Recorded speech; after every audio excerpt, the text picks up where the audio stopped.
Mavzumunda Kazakistan Amerika Savdo Sohbat vakilleri Beyjan'a yetib keldi. Mavzuli xabar 1-ayning 6-kuni Amerika ovozining Xitoy til programmasi e'lon qilindi. Xabar bunday boshlandi.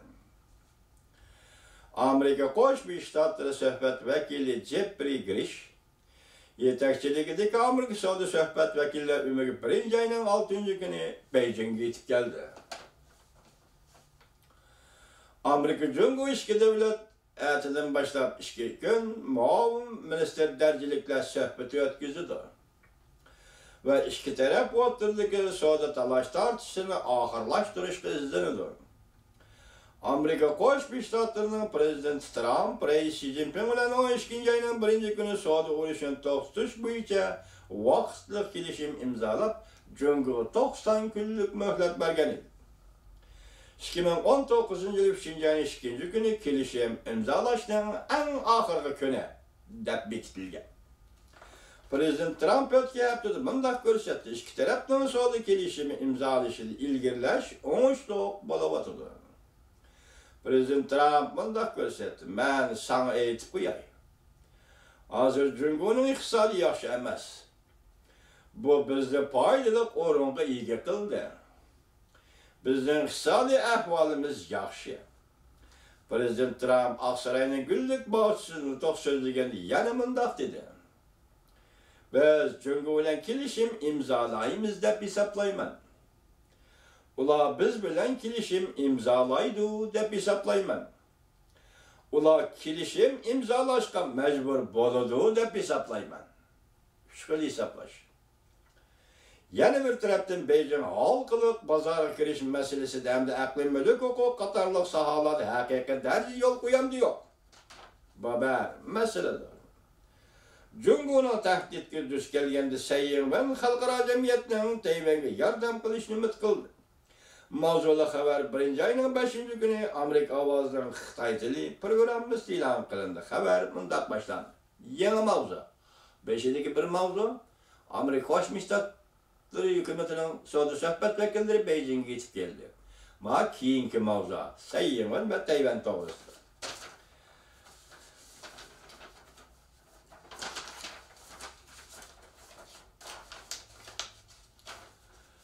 Tayvanning prezidenti Sayyivan 1-ayning 5-kuni bunday ko'rsatdi.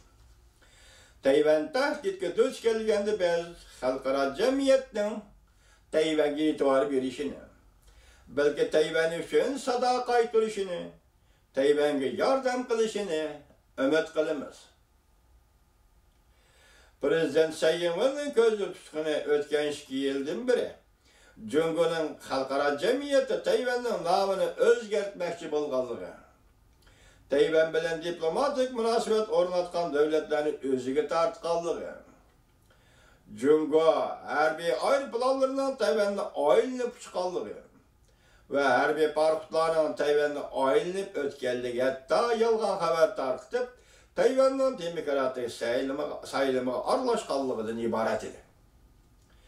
Prezident Sayyivan bunday dedi, "Cumhur ishga qirg'oqning muqimsizligi va rayon doirasidagi muqimsizlikning eng muhim omilidir." Tayvanning prezidenti Sayyivan haftaning 6-kuni tushda prezident mahkamasida xalqaro muxbirlar bilan ko'rishganda yuqorida fikr bayon qildi. Tayvan prezident mahkamasida tarqatgan axborot e'lon qilish yig'inida bunday ko'rsatildi. Prezident Sayyivan bunday deydi, "Tayvan demokratik davlat. Xalqning orzulariga yuqori darajada e'tibor berdi. Kishilik huquqiga yuqori darajada e'tibor berdi.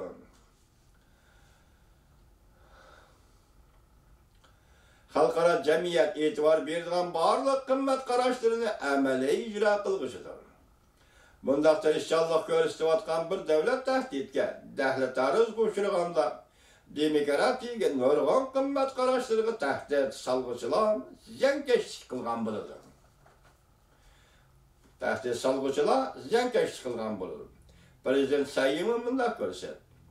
Agar Tayvan bunday qolg'i duch kelsa, xalqaro jamiyat Tayvan uchun sadoqat qaytarmasa, Tayvanga yordam qilmasa, hamkorlashmasa, men so'rab boqaylikki, men so'rab bakay ki, keler qatam qaysi devlet muşa halga tushib qoladi. Prezident Tsai Ing-wen yana bir qatam mundaq ko'rsatdi. Jungoning raisi Xi Jinping birinchi ayning 2-chi kuni nutq so'zlaganda mundaq ko'rsatdi. Tayvanning negizdak yadroliq manfaatiga chaqildi. Avval Xi Jinping o'rtaq tunish bu bir jungo deganlik turda tilga oldi. İkinci bo'lib bir davlat ikki xil tuzumni tilga oldi. Bir davlat ikki xil tuzumda Tayvanga tengishni ta'kidladi. Nutqning ikkinchi qismida Tayvanda demokratik Ponksiyasi davr qilgan, Ponksiyan davr qilgan holda, demokratik saylamdan o'tgan hukumatni davr qilgan holda partiya guruhlar siyosiy suhbat elib bormoqchi bo'ldi va elib bor. Prezident Tsai Ing-wen mundaq hisobladi. Bu Tayvandagi demokratik Ponksiya va hukumat tuzumiga qilingan hurmatsizlikdir va Tayvanni ichidan parchalashdir. Prezident Tsai Ing-wen mundaq ta'kidladi. Tayvan ikki qirg'oq rag'batiga qarshi turmaydi. O'tirib suhbatlashishni xohlaydi. Jungo o'rtaq turishni bir jungo deb qarab olganlikdan, bir davlatda ikki xil tuzum deb qarab olganlikdan mujmal so'zlashga makon qolmadi. Tayvanda butkul siyosiy partiyalar bir davlat ikki xil tuzumni rad qilamiz deyishdi. Ve 92-yildagi o'rtaq tunishni ham eg'izga olmaydigan bo'ldi. Prezident Tsai Ing-wen mundaq ko'rsatdi. Tayvan xalqi bir davlat ikki xil tuzum deganda vahim his qiladi. Qabul qilmaydigan sababni aytadi. Jungoda demokratik tuzum yetishmaydi yoki qurilmadi. Kishilik huquq xotirasi nachar. Hamda ular Tayvanga qurol ishlatishdan voz kechmadi. Leksiyalarimiz mushaga hurmatli vatandosh.